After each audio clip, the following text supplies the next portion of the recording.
Hey everyone, welcome back to my YouTube channel Saini learning classes. मैं हूं आपके educator Neha Saini. तो आज हम डिस्कस करने वाले हैं standard free energy and equilibrium constant. ठीक है। सबसे पहले हम स्टैंडर्ड फ्री एनर्जी को डिस्कस करेंगे। स्टैंडर्ड फ्री एनर्जी चेंज यानी कि delta G note of a chemical reaction is the amount of energy released in the conversion of reactant to product under standard condition। Basically जो standard free energy change है यानी कि delta G है, एक ऐसी chemical reaction है जिसके अंदर जो रिएक्टेंट है वो कन्वर्ट हो रहा है प्रोडक्ट के अंदर under a standard condition. Basic अगर हम सिंपल सी बात करें, जो रिएक्टेंट है A plus B is converted into C plus D. ठीक है। तो ये जो पूरा प्रोसेस है, ये जो कन्वर्जन है रिएक्टेंट का प्रोडक्ट के अंदर, ये एक स्टैंडर्ड कंडीशन में होना, उसको हम क्या बोलते हैं? स्टैंडर्ड फ्री एनर्जी चेंज बोलते हैं। ठीक है, जिसको हम डेल्टा जी से डिनोट करते हैं। इन थर्मोडायनेमिक्स स्टैंडर्ड कंडीशन मीन्स, यानी कि थर्मोडायनेमिक्स के अंदर स्टैंडर्ड कंडीशन का मतलब भी क्या होता है कि गैसेज जो हैं उसमें जो एटमॉस्फेयर पार्शियल प्रेशर है वो कितना है? 1 है। ठीक है।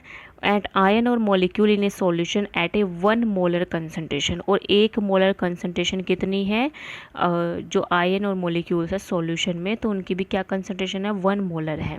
ठीक है। और जो टेम्परेचर है, इस बेसिकली यहाँ पे टेम्परेचर इंक्लूड नहीं किया गया है, लेकिन जो टेम्परेचर रखा जाता है स्टैंडर्ड कंडीशन में वो है 25 डिग्री सेल्सियस। ठीक है।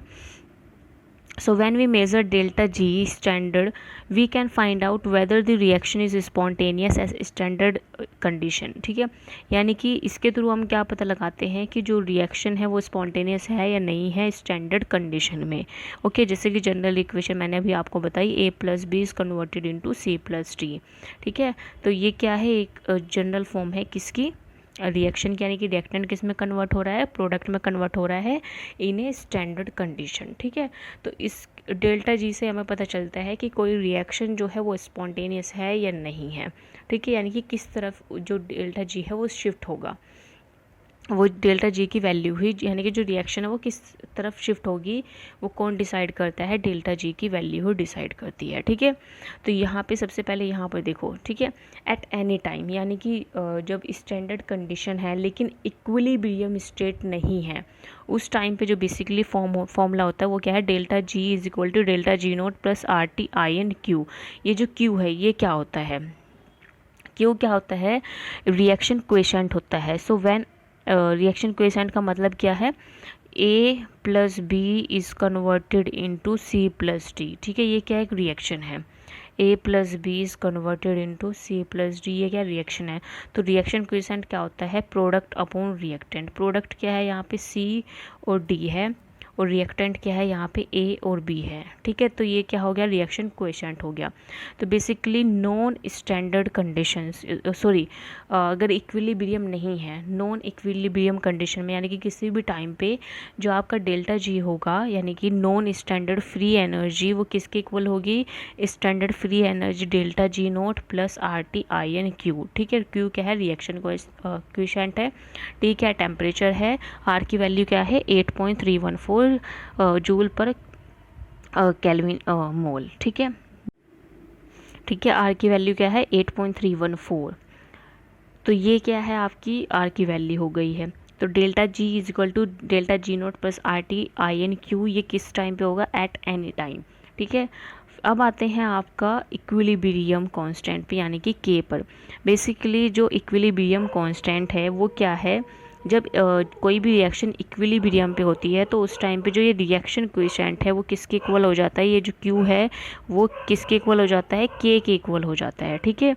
And then you have your equation delta G is equal to delta G not plus R T I L N K, यानी कि यहाँ पे जो क्यू की जगह आपको क्या मिलेगा? के दिखाई देगा। ठीक है।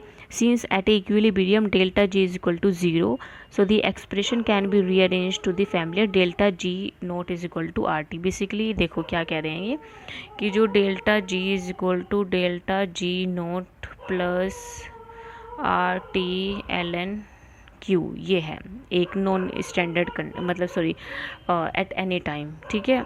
स्टैंडर्ड उसमें कंडीशन में। लेकिन अगर यही चीज़ क्या है इक्विलिब्रियम पे हो जाए तो delta G is equal to G not plus R T L N Q की जगह क्या आ जाएगा, की आ जाएगा, ठीक है। और इक्विलिब्रियम पे क्या होता है, डेल्टा जी जो होता है वो किसके इक्वल होता है, वो ज़ीरो के इक्वल होता है। तो वैल्यू क्या आएगी, ये जो डेल्टा जी नॉट है वो इधर आ जाएगा, ठीक है, आर टी एल एन के, ये क्या आएगी, वैल्यू आएगी, ठीक है।